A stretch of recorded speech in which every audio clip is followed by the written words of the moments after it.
Well, Shaz, thank you. Thank you for the invitation, and thank you to your team for setting this session up for us. You're quite right. Well, what a 2020 that we've all encountered, something that in all of our lifetimes, hopefully we never have to encounter anything like it ever again. A rapidly changing world, especially in the education sector. At Holmes Institute, we found that we had to re-engineer our entire delivery of our courses. We were required to move to an online study environment. So not only our students, but also our staff.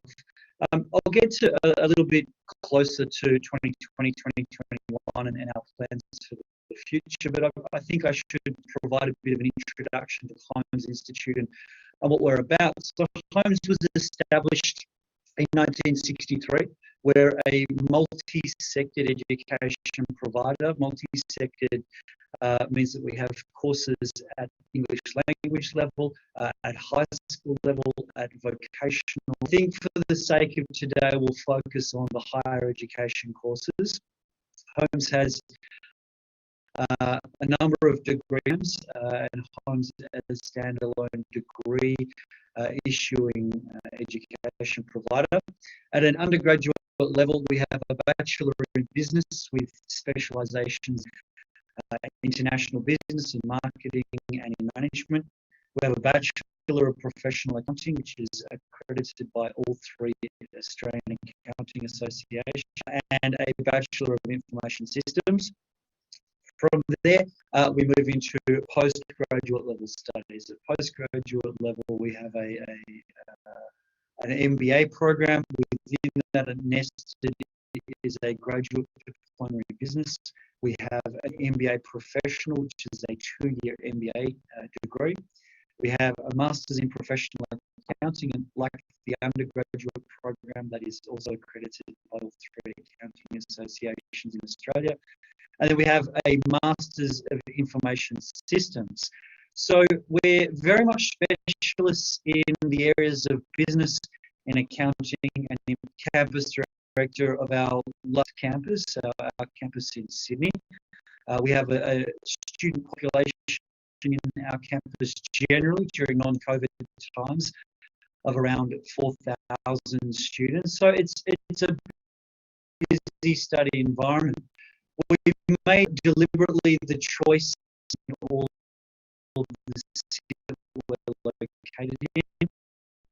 I mentioned before we're in 5 locations, and with that gives the ability for our students to travel between campuses and have a multi-campus delivery model. For 2021, our regulator, the Tertiary Education Quality Standards Agency, has said to providers across universities come up with a return to face-to-face delivery plan, or a plan for our students to return to the classroom and our staff to return to the classroom. Our plans are predominantly progressing for a blended model of learning, depending on students' preferences. If they like to participate in face-to-face classes in the campus, we are hopeful that we'll have that opportunity to offer face-to-face classes in March. However, from a student survey that we recently did, we had an overwhelming majority of our students said that they'd like to continue studying online. Now, when we first moved to online more immediate times, that was a decision made on the 23rd of March 2020, almost a year ago. We were at the commencement of our first semester. Our classes had started that day, and then Australia went into a full country lockdown over the following week. For a number of other education providers in university, the semester of study, we saw an opportunity to try and arrange a study program to assist our students where, if they were still overseas in their country, they could participate in study, and also that we could provide an ongoing supporting learning environment for our students in Australia as well. I know with a number of other education providers who were already partway through the semester, they had to move to a model where instead of attending a 3-hour lecture at the campus, they simply moved to an environment very much like today, where it was an online presentation for 3 hours. Now, at the time I mentioned before, the 23rd of March, at that particular time, we still had close to 1,000 students who hadn't returned to Australia to commence their studies. So we had a huge cohort of students all around the world. They could still participate in study and not be penalised for the time, but also that our students here in Australia are able to capitalise and use the time in lockdown for their study. So we came up with a strategy where there was a face-to-face interactive tutorial sessions each week for each unit of study. There was pre-recorded lecture, and then there was online discussion boards. And the beauty of this, and the student feedback's been pretty overwhelming, was that our students could go and review the lecture material, the pre-recorded lecture material, at any time they liked, whether that was at night once they put their kids to. The best part about being online is that I can go and put the presentation on, watch the presentation, write down my notes, and then she was prepared for our interactive tutorial. We scheduled our interactive tutorials later in the day in Australia, which meant for those students who are in places like India, Nepal, Pakistan, China, they were able to participate in those interactive tutorial sessions at a reasonable time. I've been told by many people over the last couple of weeks where students in their own country were invited to participate in online learning, but it meant that they needed to get up at 3 o'clock and 4 o'clock in the morning to try and log in and participate into one of those online sessions. So we really tried to consider all aspects to the learning model. It meant that we needed to remove our final exams, which is exciting. No one likes to do final exams. And I guess from there, what the overall result of the last 12 months has put on assessments of 98% across all of our assessments for all students in all of the subjects. So that's sky high. And then overall a pass rate of close to just a tick 90%.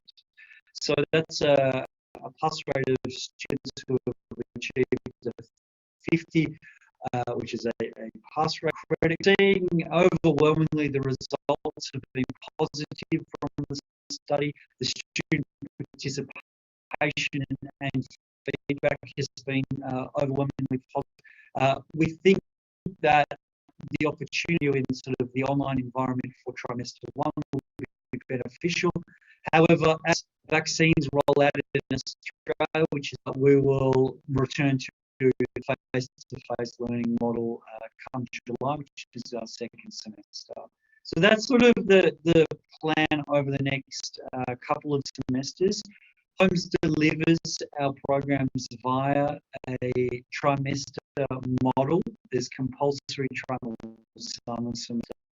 The summer semester this year has proven to be very, very enticing for a number of students who are still in lockdown or who still haven't been able to return to their workplaces. There's been a significant number of scholarships and reductions on fees that we've introduced, again, to make that study experience more affordable during a pandemic time when a lot of people have lost their jobs or lost the number of shifts that they've been able to attend as well. And we've also a real increase to offer. One of those which was supported by the New South Wales State Government, Study New South Wales, was a number of students who were evicted from their homes. And there's been a number of mental health workshops that we've been able to offer to our students across the last 12 months.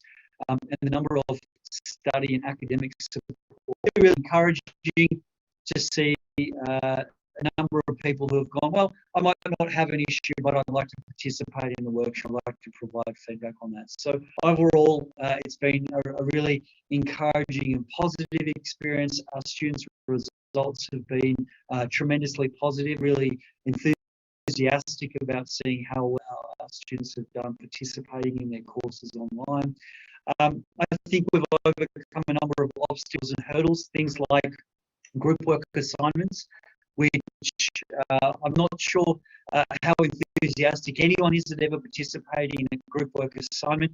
Doing that online when you don't physically or you can't physically meet with that initial trimester, which was in March last year, our students have become very much in the habit of how they form their groups online, how they discuss theories, and how they prepare and submit their assignments. So I'm really enthusiastic that 2021 will be a much stronger and better year for Holmes Institute, for our students, and also that our federal government will be in a position where I'm hoping not in the not too distant future, they can open up our borders to Australia for some time. We'll have the opportunity to do so. So I think my aim here was to talk for about minutes. That's about 10 minutes. Shayaz, do we open it up for questions now? I can't hear you, Shayaz. Thanks, Rob. So you want to talk about the scholarship the students trying to help out during this COVID time? Scholarship for the students? Yeah, absolutely. Sure. So we made the decision in two parts. So all students enroll at 1% discount on their fees straight away. For our continuing students, so those students who are currently with us in trimester 1 last year and started, they were also offered an additional $500 reduction on their tuition fees. Over the summer semester, which I mentioned before, was a non-compulsory study period, 1 or 2 or 3 subjects, because they would miss out on the 15% discount, we offered them a 10% discount on their tuition fees as well. In some way, for those who were continuing with us, the greater good, we were able to offer a range of different mechanisms. We also offer a flexible payment plans system where all a charge that's made, remove charges over the last 12 months, so there's not a delivery standpoint. We still have academic staff in campus delivering workshops, tutorials and lectures every week. There's still assessments that are being undertaken every week, but they still also benefited from the reduction in And Rob, for the student, do they have to take the full workload, like 4 units, if they're finding it because of the COVID stress and some difficulties? Can they take a reduced workload, the block system? Yeah, look, so there's two answers to that. The normal delivery model and what students are required to do is fulfill a full-time study load. Of course, over the last 12 months, it's been extraordinary circumstances, and we've been very, very upfront with our students. If there is a need for them to undertake a reduced study load, they've got an application, they can apply for that. And our team's been really leaning in trying to make sure that students are accommodated with whatever it is, trying to make sure they're maintaining their study. So in short, yes, we will be to work with everyone and try and establish what a good study. For the offshore applications, are we open for the offshore application and the student can start from the offshore?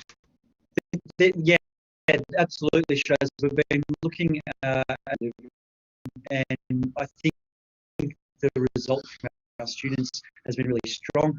Those who have, there's 2 categories, who have been in certain locations who have had strong internet connectivity, in more remote locations where there hasn't been stable internet connections, they've had some real challenges. In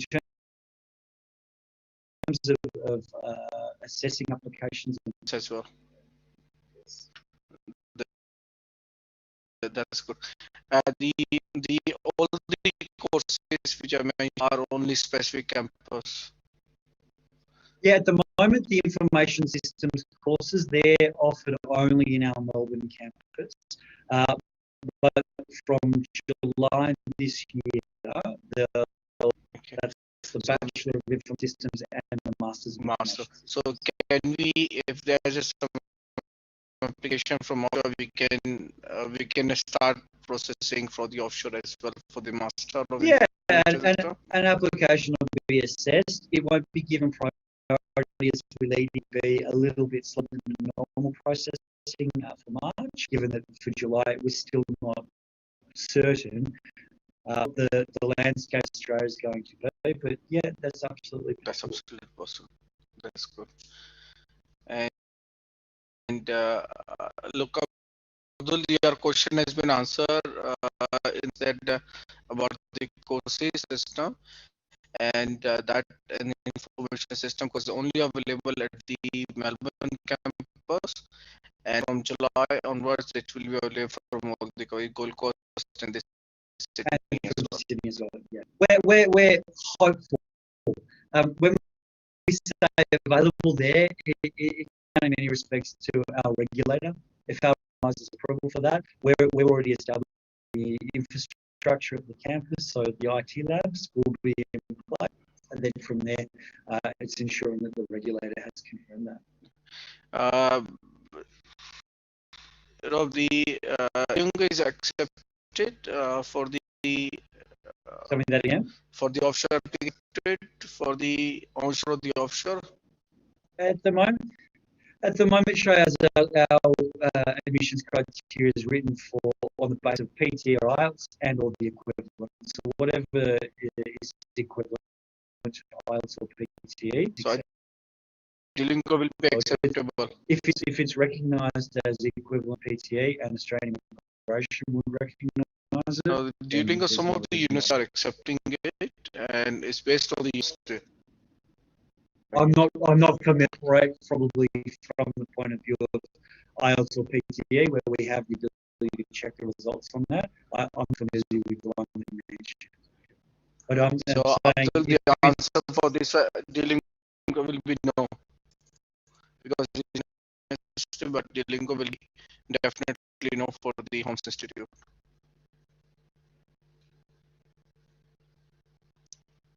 I think there's some question in Q&A. I think I've answered this.